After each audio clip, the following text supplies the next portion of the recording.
We dove quite a few wrecks this summer, but the images you're about to see were captured mainly on the Casimir, the Nako, and the Shures. Images from past trips have concentrated on sharks, but this trip, it's more the things that you might tend to overlook.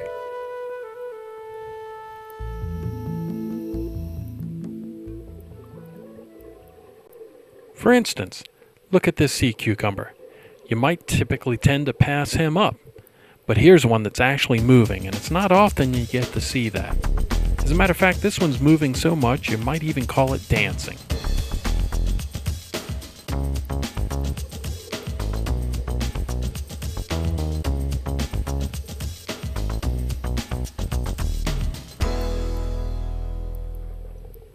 Now onto a sea cucumber that had movement. This is more typical of what you would see in a sea cucumber, just sitting there doing nothing.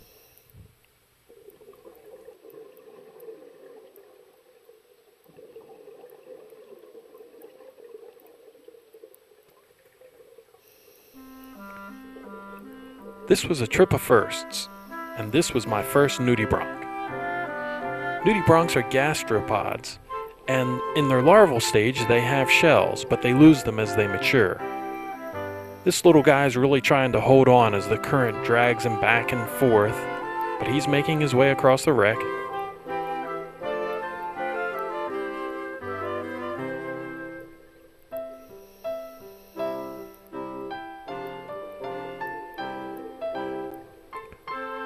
These yellowtail reef fish are working really hard to push the purple reef fish out of their territory. And in the end they do succeed, and the purple reef fish move on. But they jump into somebody else's territory, the bicolor damselfish. And the bicolor damselfish also pushes them on. Of course, the yellowtail reef fish are very happy that they have their territory back again.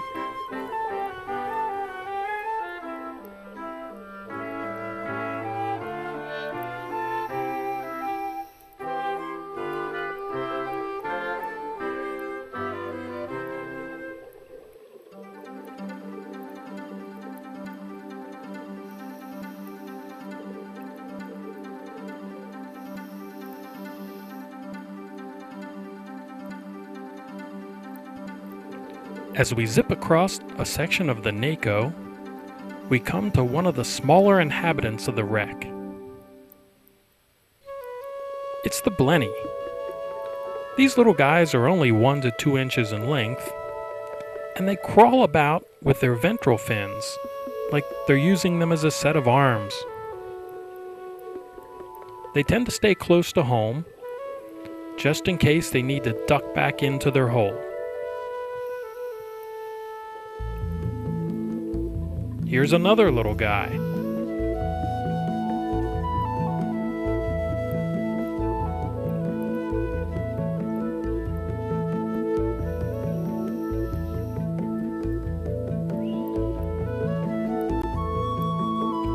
Here's a creature you tend to see at the bottom of a steaming pot instead of the bottom of the ocean.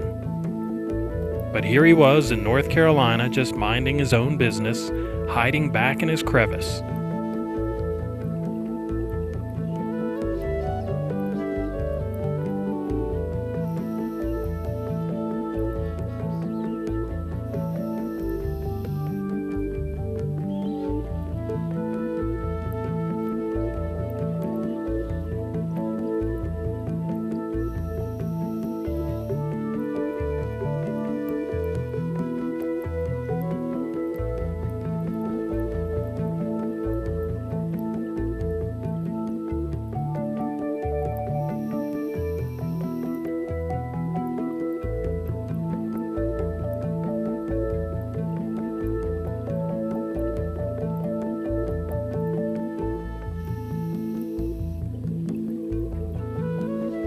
Here's another crab that was just hanging out, minding his own business.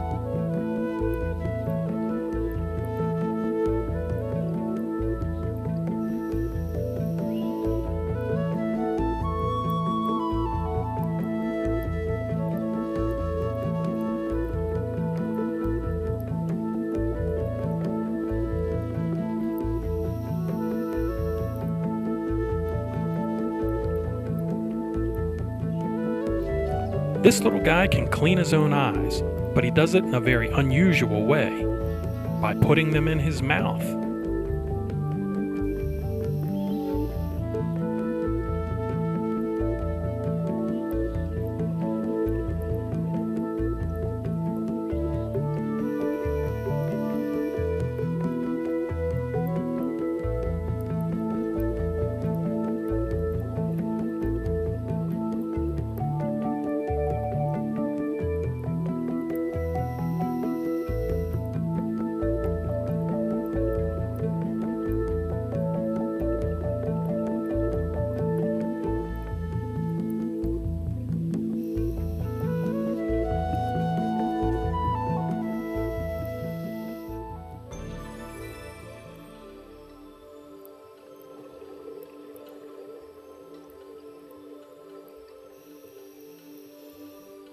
I had a tough time identifying this fish.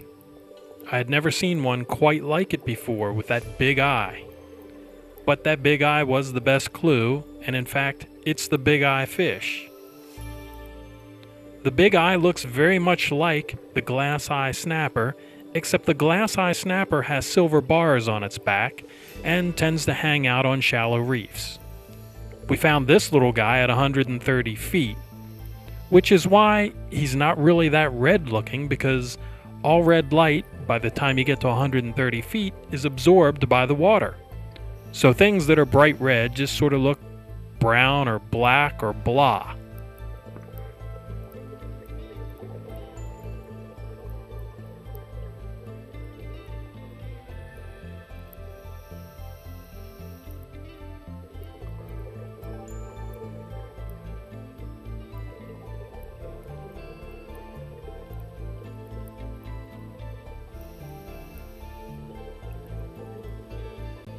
I mentioned at the beginning that most of the images that I captured were of things that you would tend to overlook, but that's not true of the Atlantic spadefish.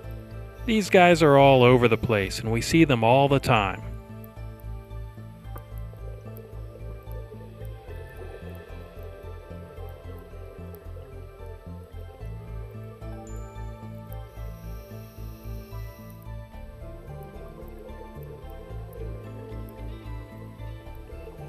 We saw a lot of grouper on this trip. I like grouper.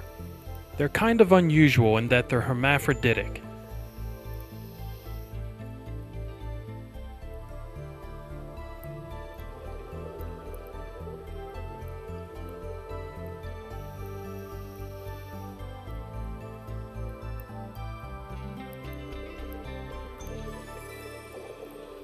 The rock hind is another type of grouper. It looks very much like the red hind, except that it has some black spots across the top of its back. And that's the key point for identification.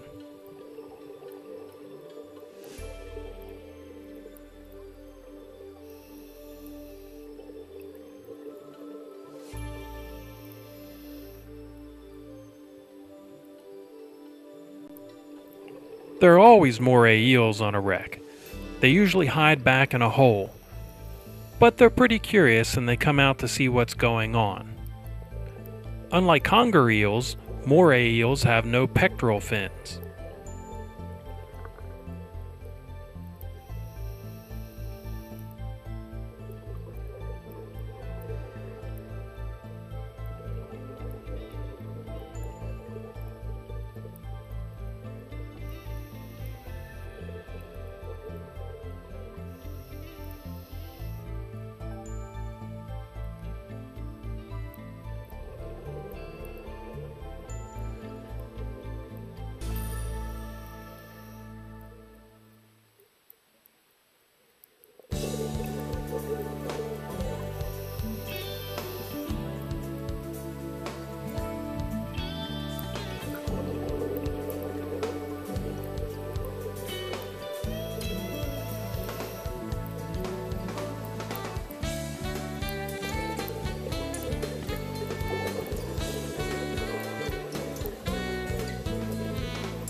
I've always found watching a school of baitfish move in unison very soothing.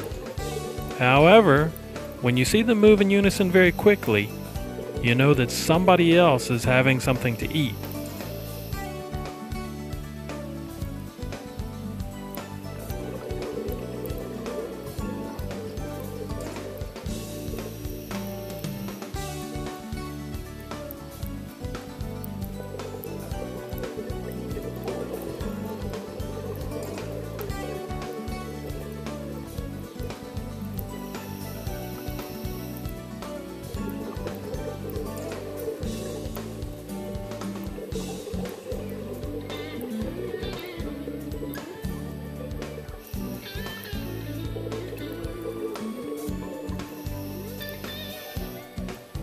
Let's watch the feeding behavior of another kind of jack that doesn't move quite as quickly as the Almaco jack.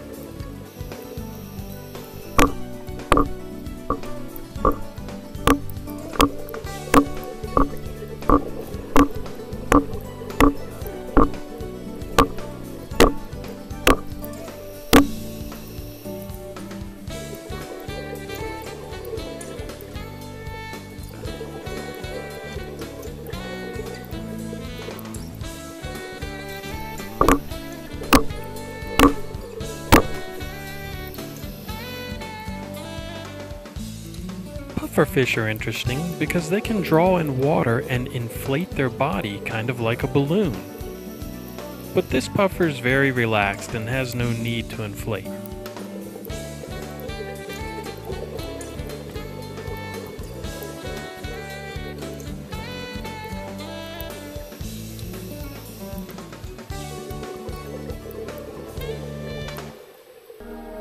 I was most excited this year about seeing my first lionfish. And what's so interesting about that is they're not native to the area. They're normally an Indo-Pacific fish.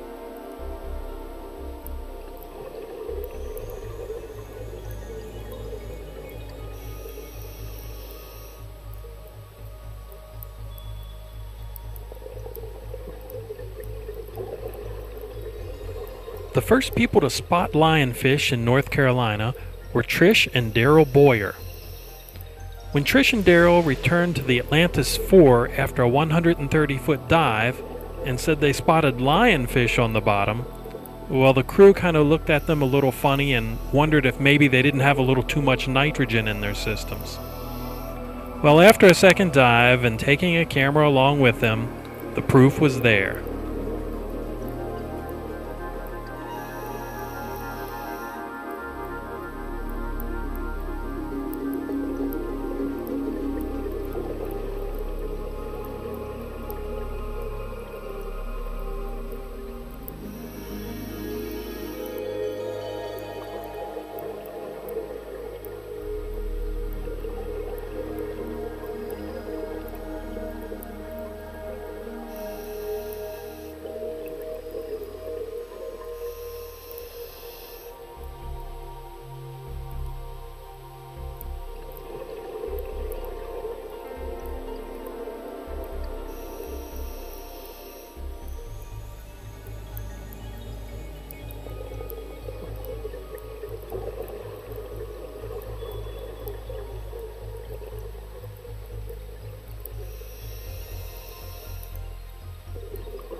Well, as you can tell, I was pretty excited about the lionfish, and you're probably bored with watching them now. So let's look at some blue angelfish. They're pretty neat. They're very colorful, fun to watch, but they're very different looking between the juvenile and adult phases.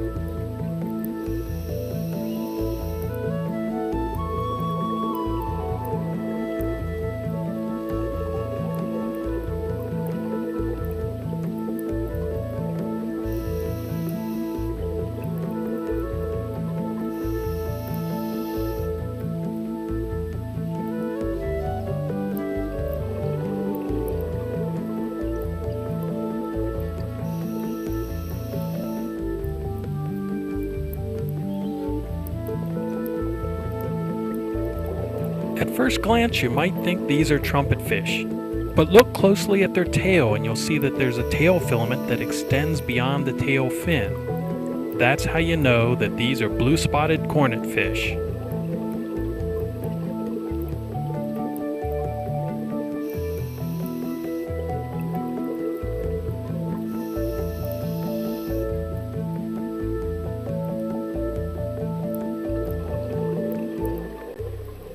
This is usually the first and last fish you see on every dive, and I must say, I find them a little bit more scary than sharks.